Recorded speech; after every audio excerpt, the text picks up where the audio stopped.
Ever since I was young, I always wanted to know the history of anything that seemed old.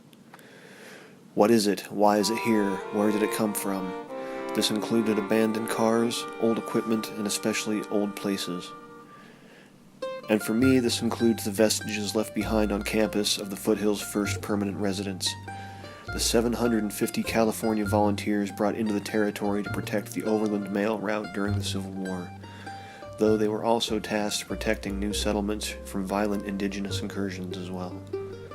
These first men, under the command of Colonel Patrick Edward Connor, having spent over 3 months marching from California, were now tasked with setting up adequate winter shelter. The date was October 26, 1862, when the order to set Camp Douglas was given, the name being a suggestion from President Lincoln in honor of Senator Stephen A. Douglas. The camp's location, 3 miles from the center of Salt Lake City at the time, allowed it access to timber and stone available in the surrounding foothills, and Red Butte Creek and nearby springs provided water for men and horses alike.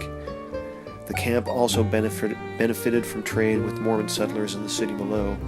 The settlers in turn were provided with Union currency, something in short supply in the territory.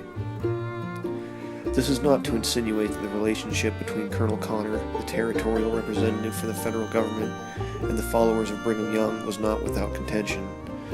Connor's located camp where he did, as it allowed a commanding view of the city.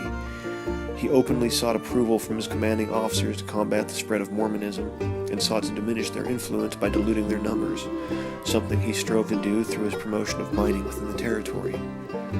The Mormons, on the other hand, ever wary of their new, unwelcome neighbors, were said to have had a telescope on the roof of Brigham's Beehive House downtown, ever watchful for the soldiers to come down and arrest Brigham for polygamy.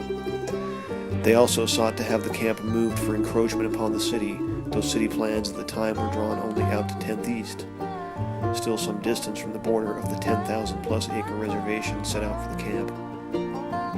And why am I telling you this? What's the point, you may ask, of knowing how long they had to tramp before reaching a wild plateau above an unwelcoming populace? How deep the distrust was, or why the location mattered so much. I'm saying it because it is easy to forget just how far civilization has come in 155 years. It's easy to forget that the journey from Main Street up to Camp Douglas used to be an endeavor, that the places we sit on campus were wild just a few generations before us. The camp was designated in late October 1862, and the oldest remaining building on campus, that served as the resident and post commander for a short time, was built that following year. And while many other buildings have come and gone in the time since, those that remain tell a story intertwined amongst that of the state of Utah, the country, and the taming of the West. Still well-field, still the same parade grounds laid out by Colonel Connor in 1863. It was the center of life for the volunteer soldiers, from training and work assignments to parades and ceremonies. It also sits directly across from what is easily one of the most recognizable remnants of the not-too-distant past, the 10 buildings that comprise Officers' Circle, all constructed between 1874 and 1876. They were built to house officers and their families. Although they've all seen numerous additions throughout the years, the front facades remain largely unchanged. Likewise, the buildings surrounding the field are equally as old, save the 5 on the northwest corner, and were all built as barracks, though their purpose and use has changed throughout the many years, as did their surroundings. Another recognizable site on campus, normally dating back to the early 1900s, is Soldiers' Circle, an area that is still part of the military reserve on campus. Within its gates, though, encircled by the surrounding buildings, is a warehouse made of sandstone.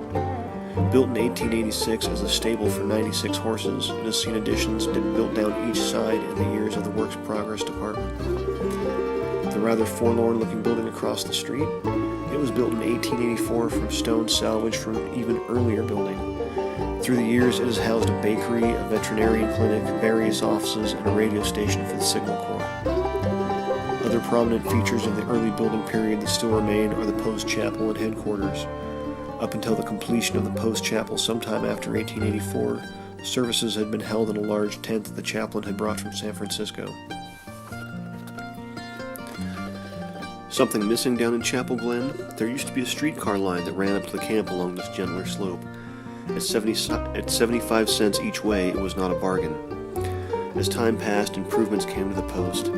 Indoor plumbing was introduced in 1876 to a building built for the CO and visiting dignitaries. This was also the year that Camp Douglas became Fort Douglas. Electricity arrived on base in 1910, with telephone service and boiler heating systems arriving a year later.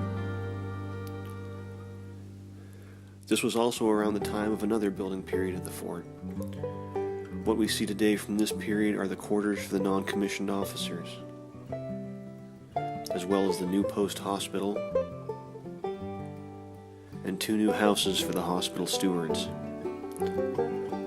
This small yet official-looking building was a 4-body morgue.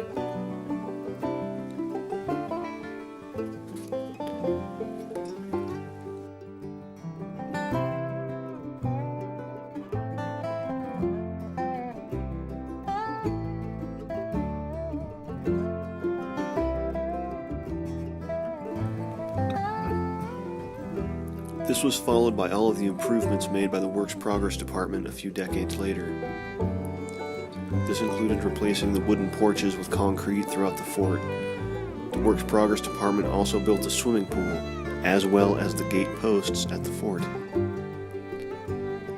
This wall on 4th South and University Street, the University Greenhouse, as well as curbing projects around the base. It was also at this time that all across the country the Works Progress Department was putting people back to work, all a part of President Roosevelt's New Deal programs aimed at getting the country out of the Depression and back on its feet. After the attack on Pearl Harbor, Fort Douglas experienced another surge of activity as coastal commands were moved inland in anticipation of a forward invasion. In the way of buildings still present on campus, this period saw the construction of what is now the annex, as well as some of the buildings used for the motor pool and the Buildings and Grounds Department, located just west of the Huntsman Center. These buildings all share the same simple design features and were only painted to improve morale of the servicemen processed through them. In spring of 1945, 250 Italian POWs came to Fort Douglas. Then German POWs, before they were repatriated in June 1946. This was enough time for several escape attempts. Some observed, others not so much.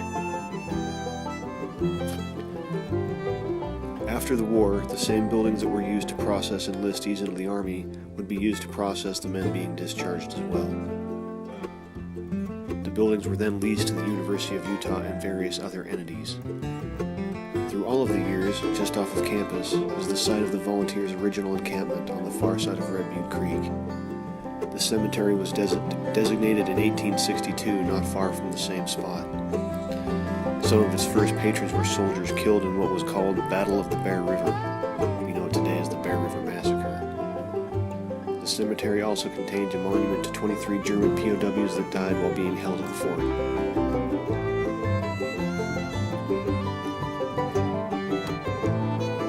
Numerous land grants ate away at the borders of Fort Douglas, the VA Hospital, the Shriners Children's Hospital, the University of Utah, Mount Olivet Cemetery.